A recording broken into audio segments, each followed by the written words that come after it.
Wassalatu wassalamu ala asrafil anbiya'i wal mursalin wa ala alihi wa sahbihi ajma'in, amma ba'd. Qala Allah Ta'ala fi kitabil karim, a'udzu billahi minasyaitonir rajim. Bismillahirrahmanirrahim. Wa atakum min kulli ma sa'altumuh wa in ta'uddu ni'matallah la tuhsuha. Puja-puji serta syukur kita panjatkan kehadirat Allah Subhanahu wa taala. Alhamdulillah, pada sore hari ini kita masih diberikan kesempatan nikmat sehat oleh Allah Subhanahu wa taala untuk bersama-sama kita berkumpul di majelis yang mudah-mudahan majelis ini dijadikan majelis yang barokah sesuai dengan hadis Rasulullah sallallahu alaihi wasallam, wa majtama'a qaumun fi baitin min buyutillahi ta'ala yatluna kitaballah wa yatadarasunahu bainahum illa nazalat alaihim sakinah wa ghasyiyatuhumur rahmah wa khafathumul malaikah. Jadi apabila satu kaum segolongan orang berkumpul di suatu rumah dari rumah-rumah Allah, lalu dia membaca Al-Quran, membaca kitab Allah, wa yatadarasuna bainahum, dan memberikan pengajaran satu sama lain. Jadi memberikan diskusi, istilahnya diskusi. Illa nazalat alaihimus sakinah, tiada lain kecuali Allah akan turunkan kepada mereka sakinah, ketenangan. Wa ghasyiyatuhumur rahmah, dan dipenuhi dengan rahmat, kasih sayang Allah Subhanahu wa taala. Wa khafathumul malaikah, dan akan selalu disebut-sebut oleh Allah Subhanahu wa taala di sekitaran makhluk-makhluknya. Hadirin ibu-ibu, bapak-bapak, pada kesempatan kali ini kita akan sedikit mengulasnya. Jadi bukan ceramah. Insyaallah bapak ibu lebih paham, lebih tahu, tetapi ya tidak ada salahnya kita sama-sama untuk belajar. Kalau misalkan ada kesalahan-kesalahan, silahkan untuk dikoreksi. Mudah-mudahan kita semua mendapatkan ilmu yang bermanfaat di malam ini. Sebelum kita masuk kepada pembahasan, kita baca dulu surat Ibrahim ayat 32 sampai 34. A'udzu billahi minasy syaithanir rajim. Silakan.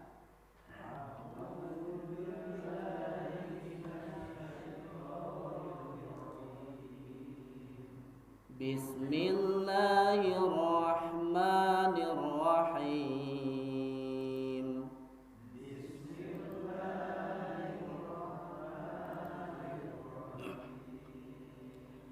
Allahul ladzi khalaqas samawati wal ard.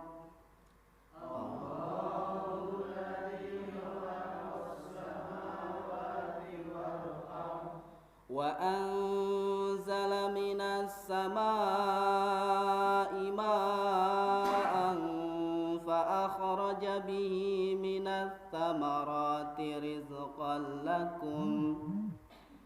Wa anzala minas samaa'i ma'an fa akhraja bihi minats thamarati rizqan lakum.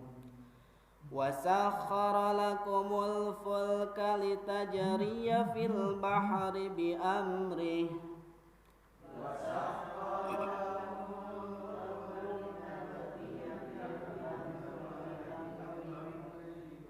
Wa sakhkhara lakumul anhar.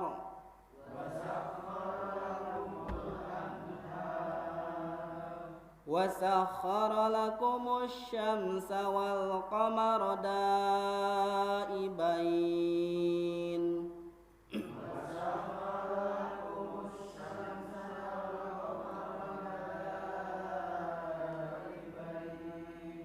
وسخر لكم الليل والنهار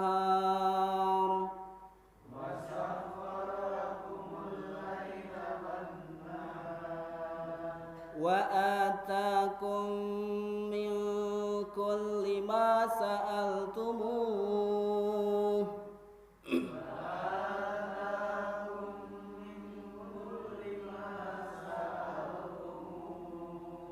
وإن تعدوا نعمة الله لا تحصوها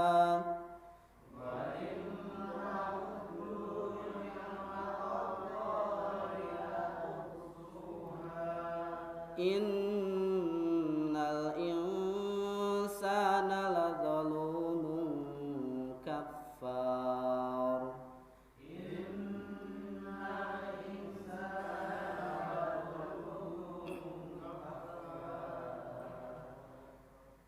صدق الله العظيم.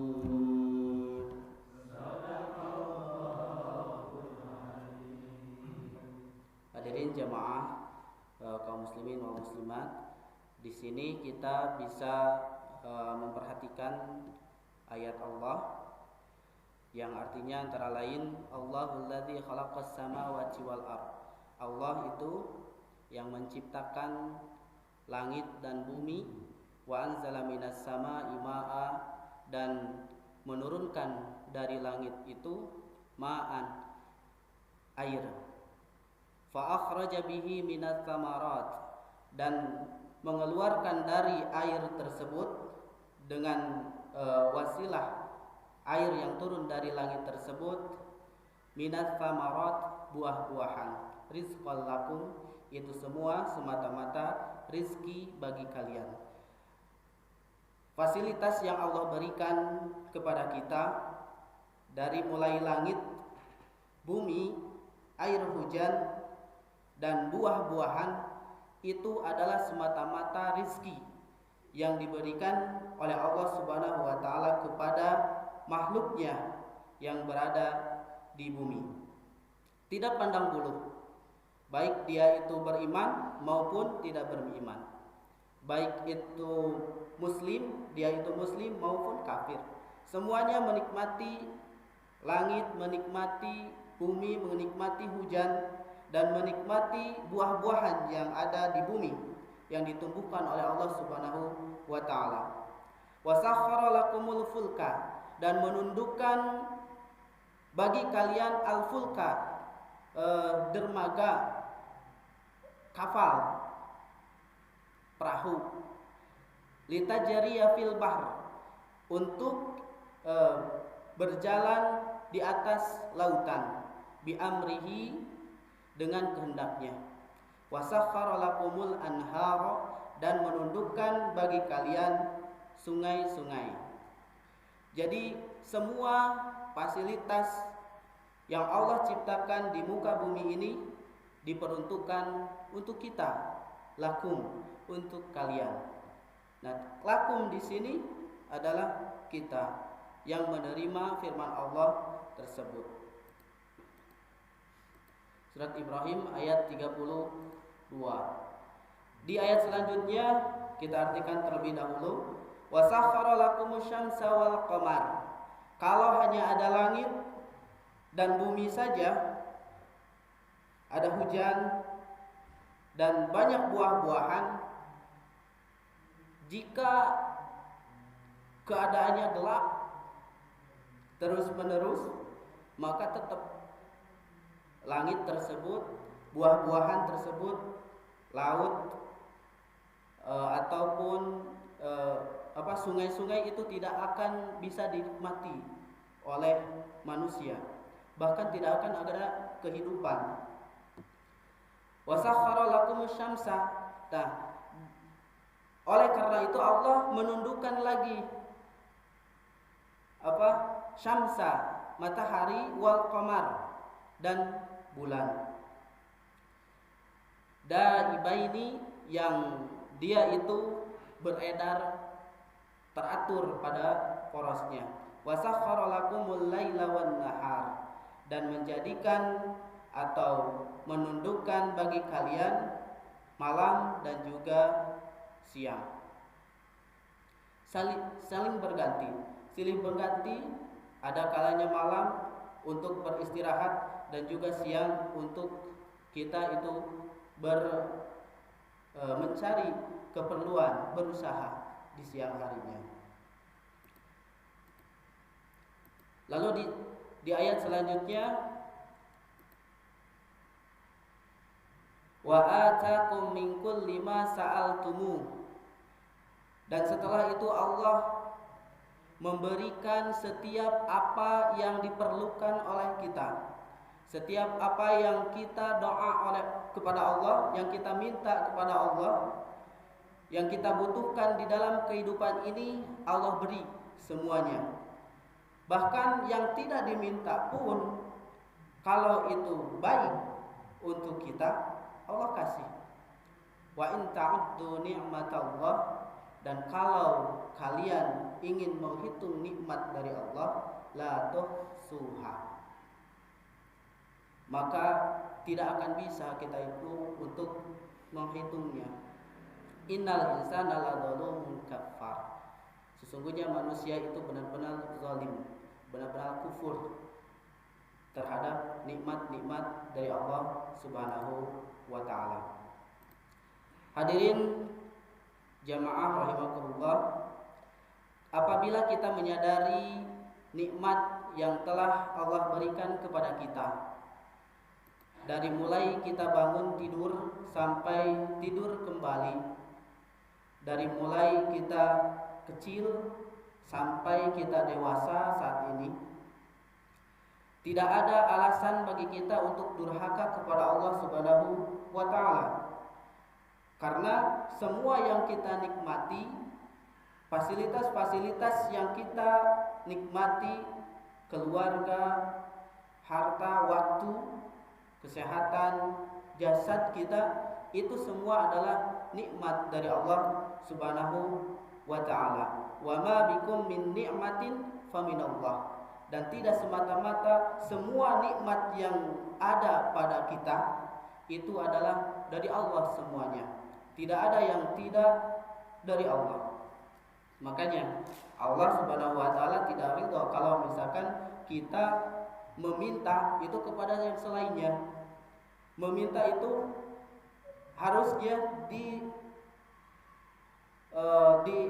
dipinta kita itu kepada Allah, tempat meminta. Tetapi yang tadi, sesungguhnya manusia itu ladzalumun kafar.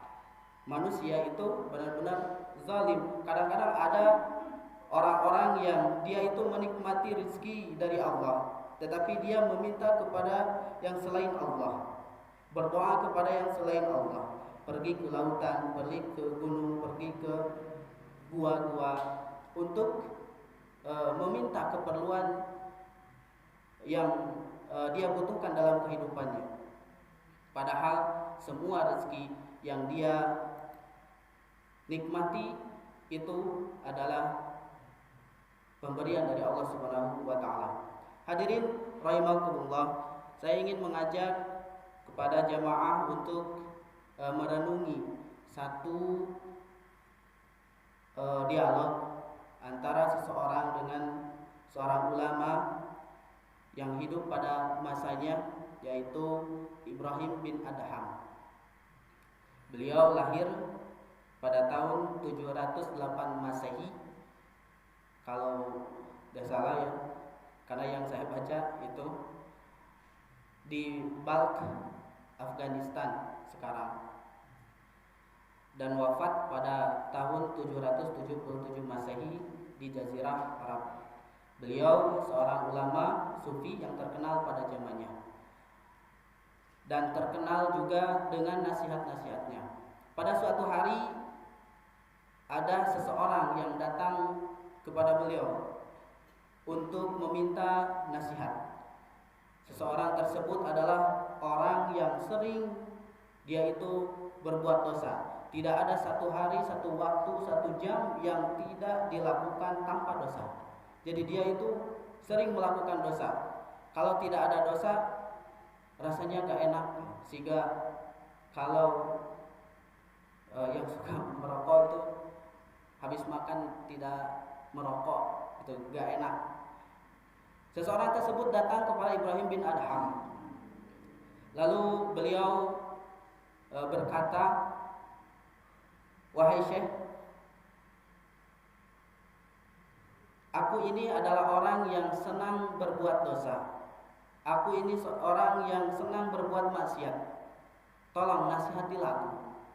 Jadi rupa-rupanya orang ini mau bertaubat, tetapi ketika dia mau bertobat, dia masih aja tergoda dengan nafsunya sehingga melakukan maksiat.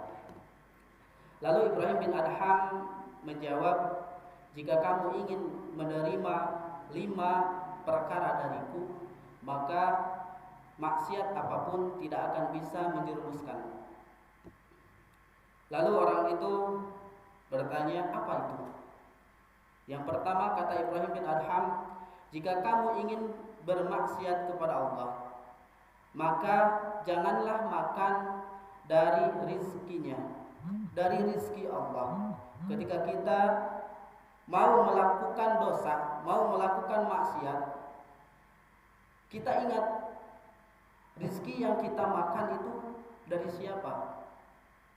Apakah kita membuat rizki sendiri, membuat sehat sendiri, membuat makanan sendiri, membuat tempat tinggal sendiri, ataukah dari Allah? Kalau rizki itu dari Allah yang kita makan, maka janganlah berbuat maksiat. Tidak pantas untuk berbuat maksiat. Nah, kata Ibrahim bin Adham, ketika kamu cenderung ingin melakukan maksiat kepada Allah Subhanahu wa taala, maka janganlah makan dari rizkinya. Jangan sekali-kali makan dari rizkinya. Karena Allah tidak akan ridho jika kita makan dari rizkinya sedangkan kita bermaksiat kepada Allah. Lalu orang itu menjawab, "Lalu dari mana aku harus makan?"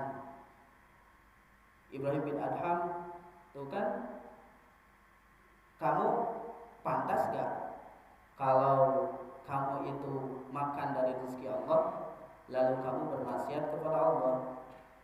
Kata orang itu, "Tidak." Lalu apa yang kedua? Kata orang tersebut.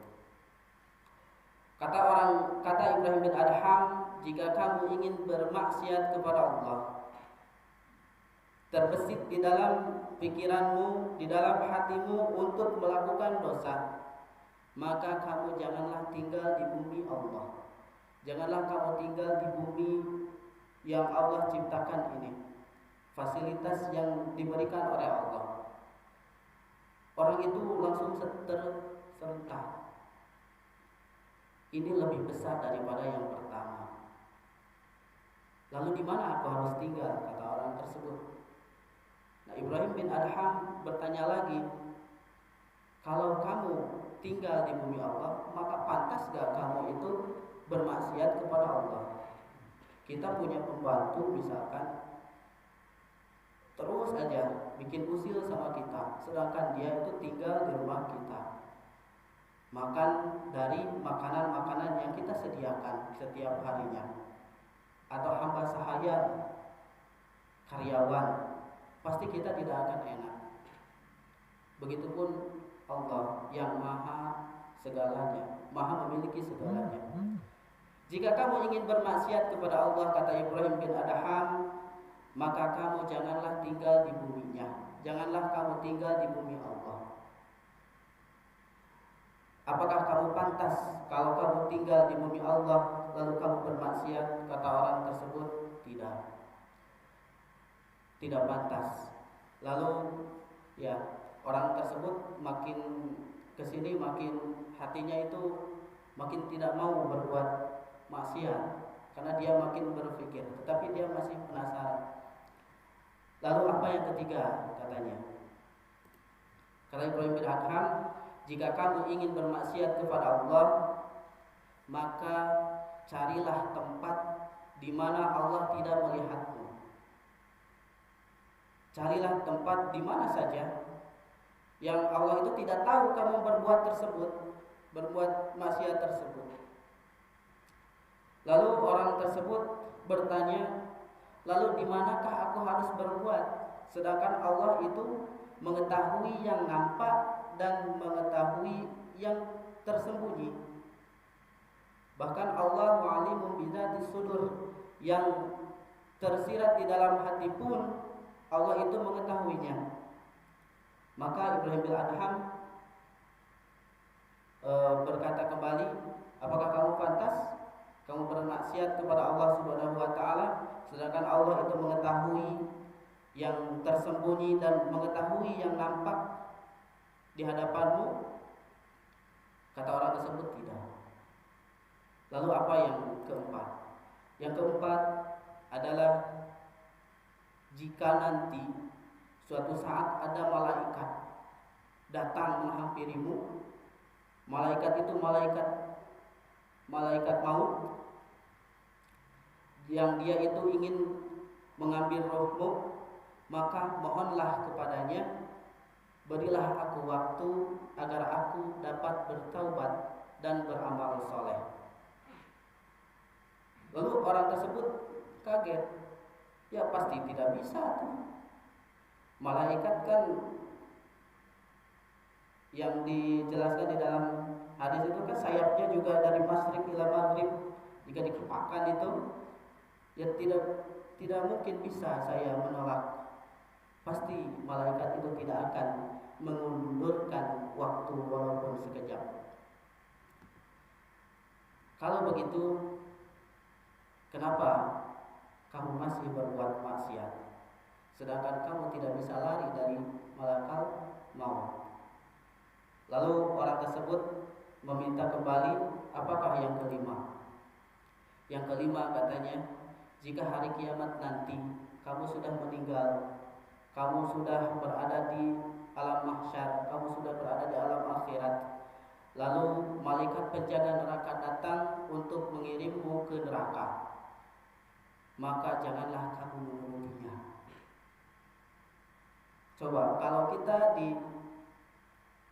disiksakan seperti itu, apakah kita bakalan takut?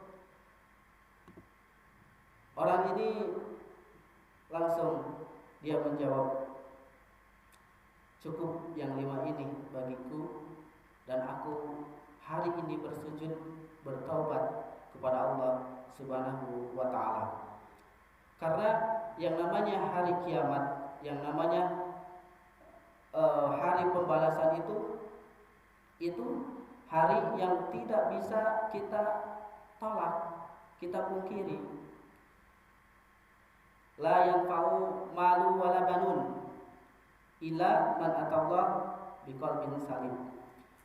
Tidak akan ada manfaatnya harta, anak, kecuali orang yang membawa hatinya dalam keadaan selamat. Lalu apakah bersyukur itu? Bersyukur adalah suatu perbuatan yang bertujuan untuk berterima kasih atas segala limpahan nikmat yang telah Allah berikan kepada kita. Jadi ucapan terima kasih. Terima kasih kita kepada yang telah memberikan sesuatu kepada kita, yang telah memberikan nikmat kepada kita. Terima kasihnya itu apa? Itu adalah syukur. Dan pondasinya itu kurang lebih ada 5. Yang pertama, merendah. Orang yang bersyukur di hadapan yang dia syukuri. Jadi merendah bahwa semua dia itu tidak memiliki apa-apa. Yang dia nikmati itu adalah punya Allah. Rendah dia karena dia tidak punya apa-apa. Dia menikmati kenikmatan-kenikmatan yang diberikan oleh Allah Subhanahu wa taala. lalu kecintaan terhadap sang pemberi nikmat, setelah itu menghadirkan kecintaan kepada Allah Subhanahu wa taala dan mengakui seluruh kenikmatan yang Dia berikan serta senantiasa memuji atas segala nikmat tersebut, mengucapkan alhamdulillah, dan juga tidak menggunakan nikmat tersebut untuk sesuatu yang dibenci oleh Allah Subhanahu wa taala. Tidak mungkin seseorang dapat bersyukur jika dia merasa tidak mendapatkan nikmat. Maka mengenal nikmat merupakan jalan untuk mengenal sang pemberi nikmat. Dan kalau seseorang tahu siapa yang memberikan nikmat, maka dia akan mencintainya, sehingga cinta itu akan melahirkan kesyukuran dan terima kasih. Kita diberikan hidup oleh Allah Subhanahu wa taala, bernafas setiap hari. Kita bangun pagi sampai sore, tidur lagi, bahkan ketika tidurnya pun kita menikmati kenikmatan dari Allah Subhanahu wa taala. Kalau kita tidak sadar bahwa itu adalah nikmat dari Allah, maka kita tidak akan mensyukuri itu semua. Makanya perlu dengan mengenali nikmat tersebut. Apakah itu nikmat yang cuma-cuma atau nikmat yang besar dari Allah Subhanahu wa taala. Nikmat Allah tidaklah terbatas pada makanan dan minuman belaka. Jadi ketika kita biasanya orang ketika dikasih sama orang lain itu sesuatu bingkisan misalkan, baru mengucapkan alhamdulillah. Alhamdulillah, ini adalah rezeki dari Allah, ini adalah kenikmatan dari Allah. Tetapi dari tadi dia menghirup udara oksigen yang diberikan oleh Allah, tidak disyukurinya. Tetapi ketika hanya diberikan sesuatu bingkisan dari orang lain, dia syukuri. Nah itu berarti dia menganggap bahwa nikmat itu adalah hanya itu saja. Kenikmatan itu hanya makanan yang diberikan orang kepadanya saat itu. Sedangkan yang dia nikmati waktu yang dia nikmati yang lama seharian penuh itu adalah nikmat yang dia lupakan. Abu Darda mengatakan, barang siapa yang tidak mengetahui nikmat Allah selain makan dan minumnya, maka berarti pengetahuannya picik dan azabnya telah menimpa. Makanya ada nikmat yang sering kita lupakan. Kita sering menganggap nikmat itu adalah sesuatu yang kita itu membahagiakan. Nikmat itu adalah as-sihah. Yang pertama, kesehatan. Kita sering melupakan kesehatan dari Allah Subhanahu wa taala. Badan sehat, tidak kurang sesuatu apapun, makan enak, tidur nyenyak, tetapi tidak punya uang, rasanya tidak ada kenikmatan. Wal faragh, waktu luang. Kadang-kadang nikmat al faragh itu bisa kita rasakan ketika kita dalam keadaan sibuk biasanya. Tetapi ketika kita diberikan waktu luang oleh Allah Subhanahu wa taala, dan itu adalah nikmat sebaik-baik nikmat yang Allah berikan kepada kita, yang harus kita syukuri dengan membaca Al-Qur'an, dengan menuntut ilmu, meramaikan masjid, beribadah kepada Allah Subhanahu wa taala. Kadang-kadang kita lupakan. Kadang-kadang nikmat waktu luang tersebut kita lupakan. Dan kesehatan, tidak sadar bahwa kesehatan itu adalah nikmat dari Allah Subhanahu wa taala. Kita merasakan kenikmatan ketika mendapatkan kebahagiaan sesaat saja. Padahal dari kemarin-kemarin juga sebulan, 4 bulan ini kita sehat, diberikan kesehatan oleh Allah Subhanahu wa taala. Tapi yang kita lihat adalah musibahnya, coronanya misalkan. Jadi kita itu kayak ter apa namanya kayak terpenjara gitu, kayak tidak bebas. Padahal itu adalah nikmat. Kita itu diberikan waktu luang di situ untuk beribadah, memperbanyak zikir kepada Allah Subhanahu wa taala. Ini adalah dua nikmat yang sering kita lupakan. As-sihah wal farag, kesehatan dan waktu luang. Hadisnya diriwayatkan oleh Imam Al-Bukhari.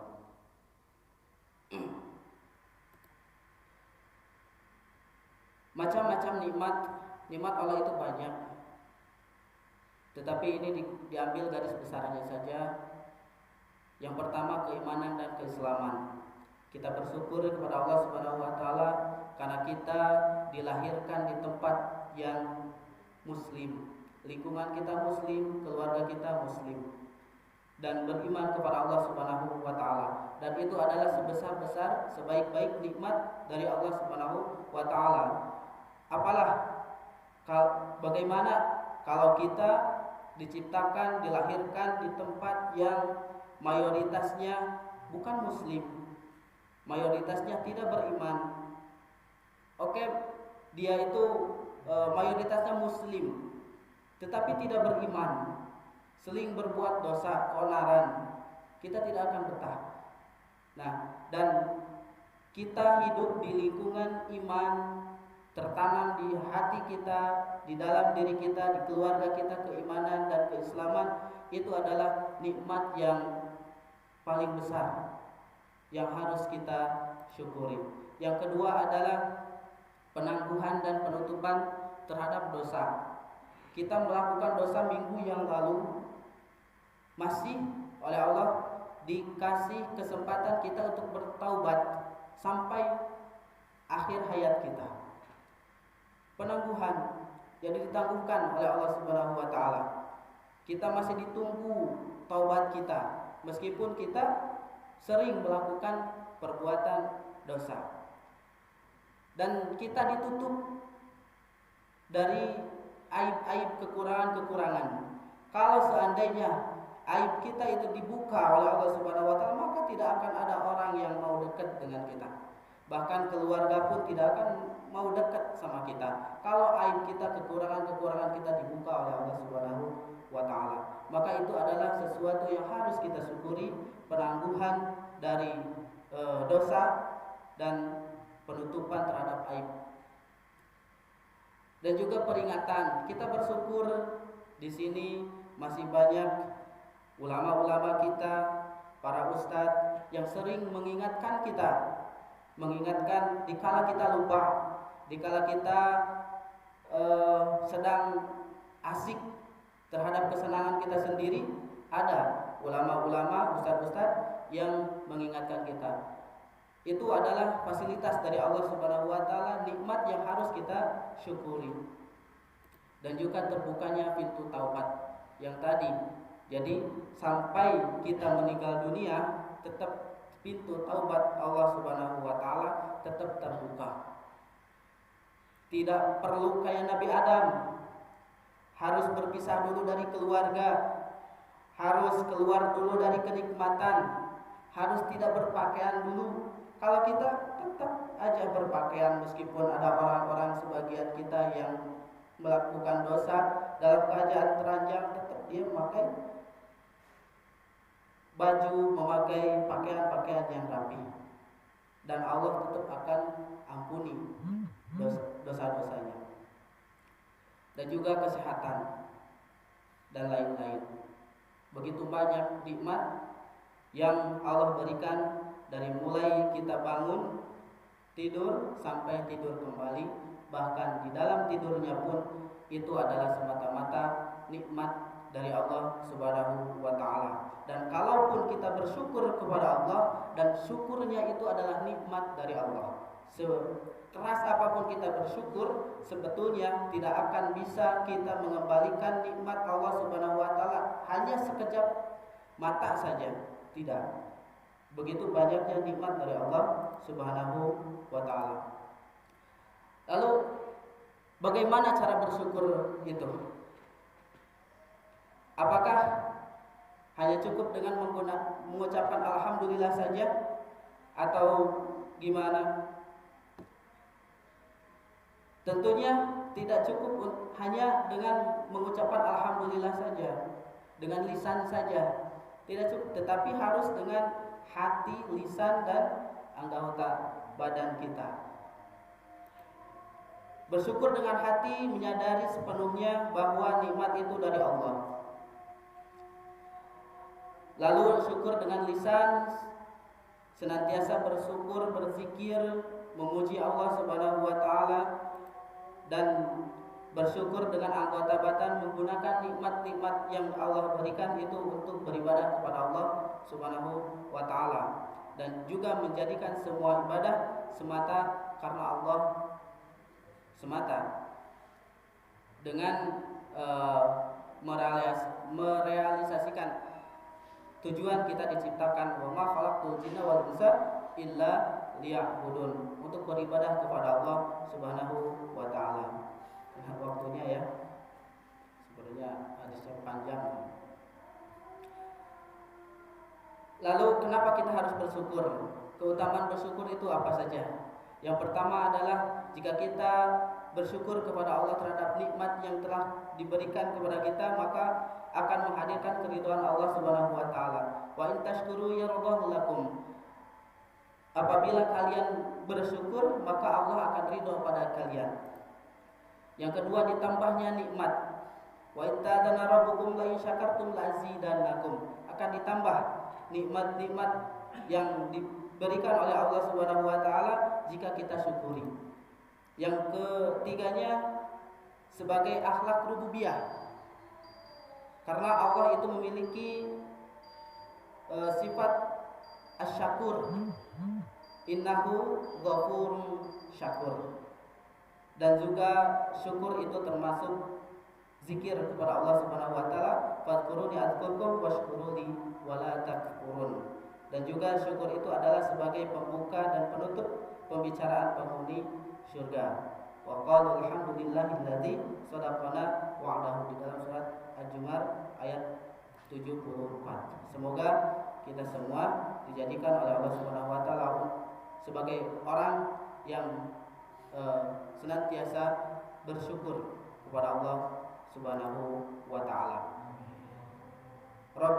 Rabbana auzi'na an ashkura ni'mataka allati an'amta 'alaina wa 'ala walidaina wa an a'mala salihan tardahu wa adkhilna bi rahmatika fi ibadikas salihin.